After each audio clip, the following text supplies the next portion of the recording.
Friends,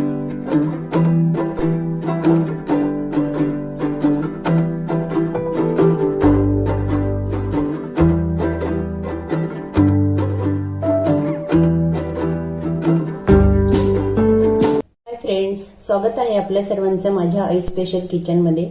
आज आपण बनवत आहोत उन्हाळ्यासाठी खास थंडगार रिफ्रेशिंग असं ड्रिंक। आणि विशेष म्हणजे हे बनवताना तुम्हाला गॅसची बिलकुल गरज नाहीये आणि हे बनवायला खूप वेळ पण नाही लागत आणि साहित्य पण खूप कमी लागतं। हे याचं जेव्हा तुम्ही सिरप बनवता तेव्हा तुम्ही हे सिरप फ्रीज मध्ये 15 दिवस, फ्रीजर मध्ये 1 महिना स्टोअर करून ठेवू शकता। आणि हे शरबत सुद्धा तुम्ही बनवून 2 ते 3 दिवस आरामात फ्रीज मध्ये ठेवून वापरू शकता। जेव्हा लागेल तेव्हा तुम्ही काढायचं आणि वापरायचं। आपल्या शरीराला गारवा देणारं हे रिफ्रेशिंग ड्रिंक तुम्ही सुद्धा एकदा नक्की बनवून बघा। चला रेसिपीला सुरुवात करूया। सर्वात आधी घेतलं आहे मी अर्धा कप साखर। साखर आता आपल्याला मिक्सर मधून बारीक काढून घ्यायची आहे। त्यात घालूया ही 4 हिरवी वेलची, याच्यामुळे छान टेस्ट पण येईल। आणि वेलचीशी फोडून घालायची, याची साल बाजूला काढून घ्यायची। साखर आता मी मिक्सर मधनं काढून घेते। ही आहेत विड्याची पानं। तुम्हाला जर कलकत्ता पान मिळालं तर नक्की घ्या, कारण कलकत्ता पान असतं ना त्याच्यामुळे कलर खूप छान येतो। ही 8 पानं घेतली आहे मी। आता याची जी दांडी असते ना ती आपल्याला कापून घ्यायची। सर्व पानांची दांडी ठेवायची नाही।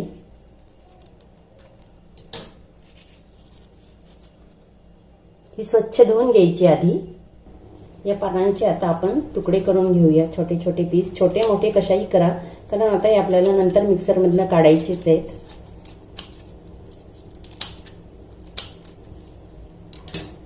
मिक्सरच्या भांड्यामध्ये हे सर्व पानं काढून घ्यायची आपल्याला। यात घालायचं आता आपल्याला स्वच्छ साफ केलेली 1/4 कप बडीशोप।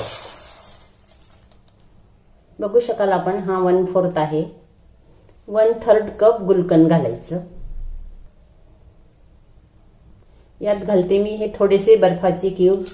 हे घालण्यामागे एक कारण आहे, कारण पान पटकन काळं पडतं आणि जर आपण बर्फ घातला तर त्याच्यामुळे ते पानं पटकन काळे होणार नाही। त्याच्यामुळे बर्फाचे क्यूब्स घालायचे आणि अगदी थोडंसं त्याच्यात पाणी घालायचं, खूप जास्त नको, थोडंसं पाणी घालते मी। आणि हे आता मिक्सर मधनं छान बारीक फिरवून घेऊया। मिक्सर मधून काढून घेतली मी पेस्ट। आता या पेस्टला आपल्याला गाळून घ्यायचे। एका बाउल मध्ये ही पेस्ट आपण गाळून घेऊ। तुम्ही या पेस्टला कपड्याने सुद्धा गाळू शकता। पातळ रुमाल घ्या आणि त्याने सुद्धा तुम्ही याला गाळू शकता। इथे गरज पडल्यास थोडंसं पाणी घाला। मी सुद्धा आता पाणी घालते याच्यामध्ये। याला व्यवस्थित गाळून घ्यायचं। आपलं सिरप तयार झालं बघा। पण याला पाहिजे तसा अजून हिरवा कलर आपल्याला द्यायचा असेल तर आपण यात थोडासा फ्रूट कलर घालायचा। ऑप्शनल आहे, बिलकुल तुम्हाला घालायचा असेल तर घाला, नाहीतर नका घालू। कशामुळे घालायचा, जेव्हा आपण हे सिरप दुधामध्ये टाकतो तेव्हा थोडा कलर तेव्हा लाईट होतो, त्याच्यामुळे थोडासा फ्रूट कलर घालते मी। 1 टीस्पून पाण्यामध्ये थोडा मी भिजवून ठेवला होता कलर, तो घालते। बिलकुल ऑप्शनल आहे, नसेल घालायचा तर नका घालू। आता आपलं रिफ्रेशिंग ड्रिंक बनवण्यासाठी सिरप तयार झालं। कलर पण खूप छान आला। आणि हे सिरप तुम्ही फ्रीज मध्ये 15 दिवस आरामात ठेवू शकता। फ्रीजर मध्ये हे जवळपास 2 महिने तरी चांगलं राहतं।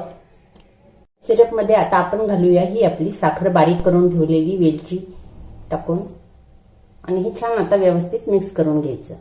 हे तयार झालेलं सिरप तुम्ही बॉटलमध्ये सुद्धा भरून ठेवू शकता, किंवा मग तुम्ही याचे बर्फाचे क्यूब्स सुद्धा करून ठेवू शकता। बर्फाच्या ट्रे मध्ये हे टाकायचं आणि त्याचे क्यूब्स तयार करून घ्यायचे। जेव्हा केव्हा तुम्हाला शरबत प्यायचं असेल तेव्हा तुम्ही दूध घ्यायचं, त्यात 2 क्यूब्स टाकायचे। आपलं रिफ्रेश ड्रिंक तयार। हे सिरप मी सुद्धा बॉटलमध्ये काढून घेतलं। हे घेतलं आहे मी 3 ग्लास दूध। तुम्हाला जेवढं शरबत बनवायचंय तेवढं तुम्ही दूध घ्या। हे सकाळीच मी तापवून थंड केलेलं दूध आहे, कारण ही रेसिपी बनवताना आपल्याला बिलकुल गॅसची थोडी सुद्धा गरज नाही। यात घालूया थोडीशी बर्फाची क्यूब्स। तसं दूध हे थंडच आहे। 1/4 कप सिरप जे आपण आता बनवलं,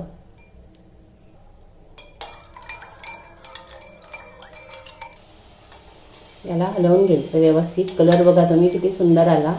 आपलं रेडी झालं रिफ्रेशिंग ड्रिंक। यात आपण घालूया आता थोड्या गुलाबाच्या पाकळ्या, सुकलेल्या असेल तरी चालेल।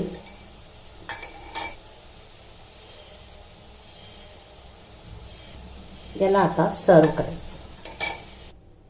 तयार आहे आपलं थंड थंड रिफ्रेशिंग ड्रिंक.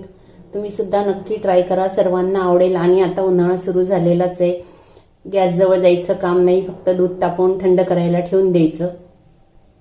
पुन्हा भेटूया अशाच एक छानशा रेसिपीसह. धन्यवाद.